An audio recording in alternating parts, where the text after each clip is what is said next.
Selamat datang semuanya. Pada kesempatan kali ini kita akan membahas tentang disakarida dan oligosakarida.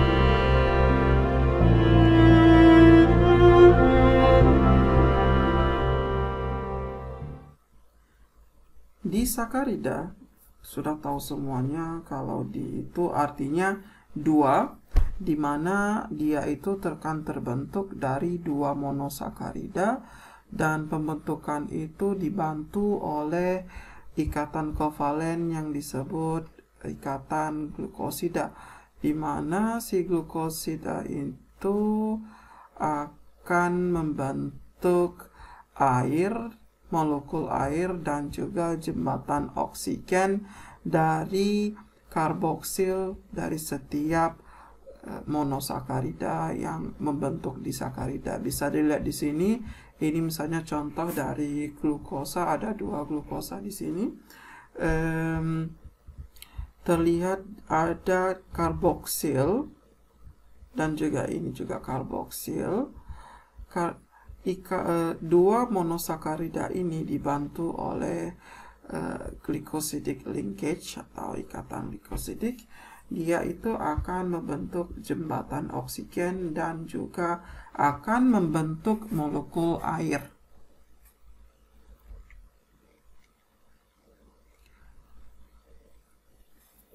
Biasanya ikatan glukosidik ini dia itu sangat lemah terhadap asam dan berdasarkan nomor karbon dan letak dari si karboksil itu, ikatan si glukosida dibagi menjadi alfa glikosida dan juga beta glikosida. Misalnya kalau kita ingat ini di bawah berarti alfa, sedangkan kalau yang di atas itu beta. Dan juga misal contohnya ini satu di lengan nomor 1 dan ini di lengan nomor 4, 1, 2, 3, 4. Maka misalnya contoh dari sini alfa 1, 4 glukosida, ikatan glukosida yang membentuk disakarida ini. Contoh-contoh, ada beberapa banyak disakarida yang bisa kita temukan. Salah satu contohnya yaitu maltosa, di mana ataupun sering banget disebut dengan gula buah karena sangat sering ditemukan di buah-buahan, contohnya seperti apel.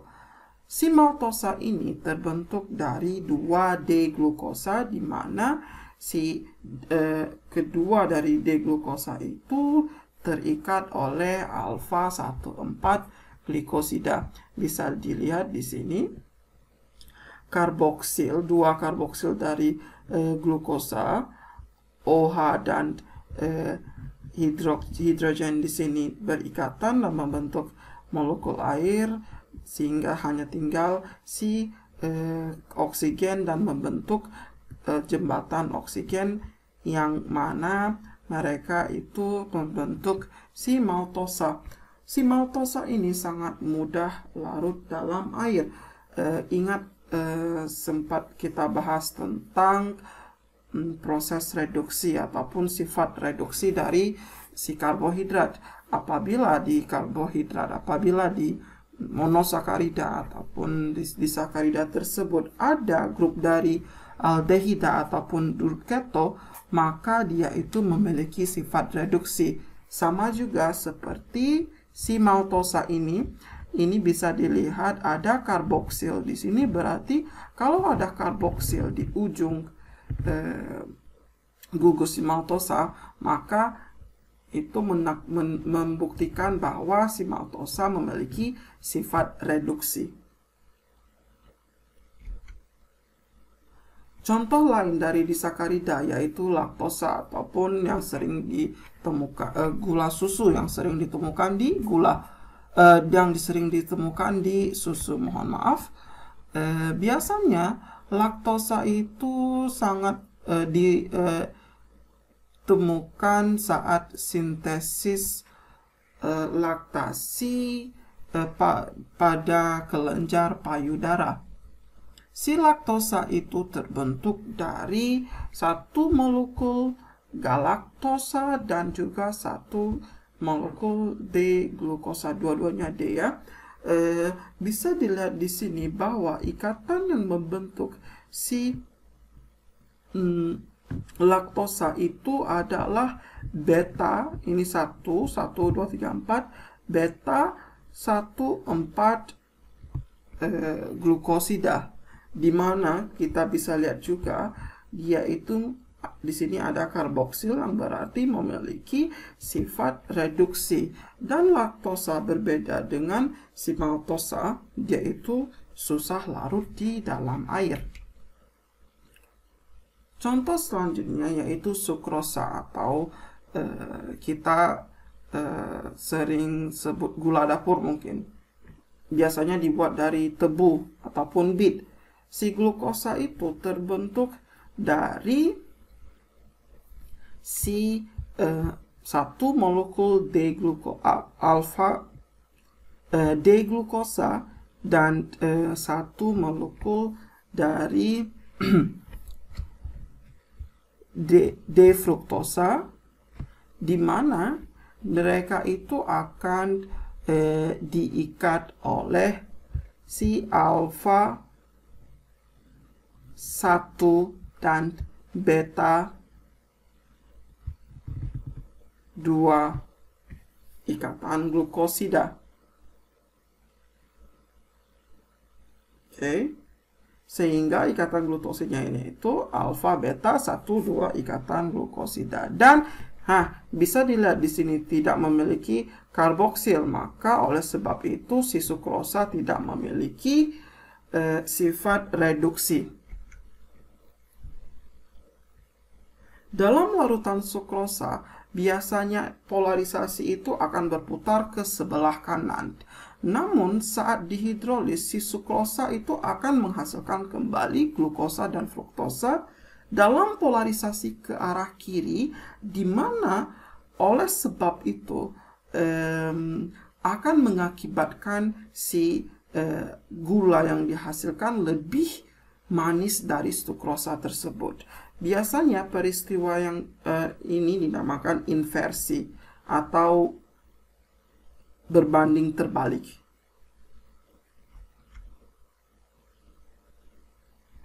Contoh selanjutnya ada isomaltosa, di mana memiliki gugus yang sama dengan si maltosa. Isomaltosa dibentuk oleh 2 molekul D-glukosa, di mana yang berbeda di sini adalah ikatannya. Diingat di maltosa tadi yang mengikat glukosidanya itu alfa 1 4, sedangkan di isomaltosa itu 1 6. Dan mereka bisa dilihat di sini memiliki sifat reduksi. Pastinya isomaltosa merupakan hasil dari kamerilisasi glukosa. Biasanya isomaltosa itu juga bisa sering ditemukan dalam pencernaan proses sintesis metabolisme dari starch ataupun glikogen dalam makanan yang dibantu oleh transglukosida.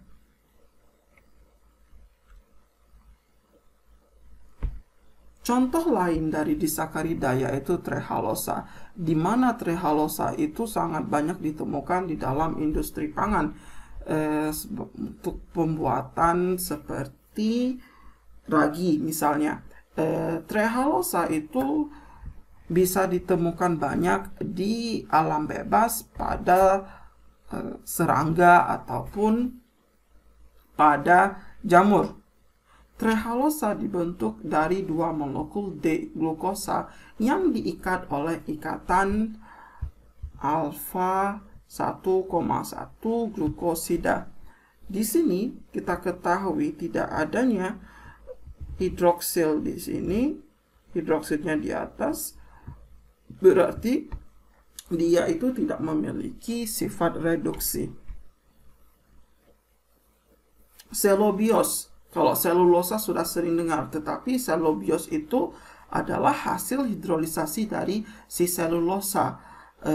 Dia itu juga sama, terbentuk dari 2 molekul D-glukosa. Yang berbeda ikatan di sini adalah dia itu diikat oleh ikatan beta 14 glukosida.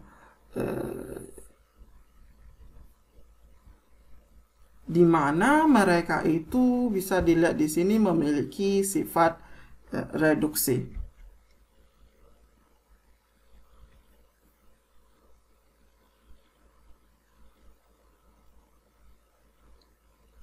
Contoh selanjutnya yang ada oligosakarida, di mana oligosakarida itu terbentuk dari 3-4 monosakarida dengan ikatan glukosidik.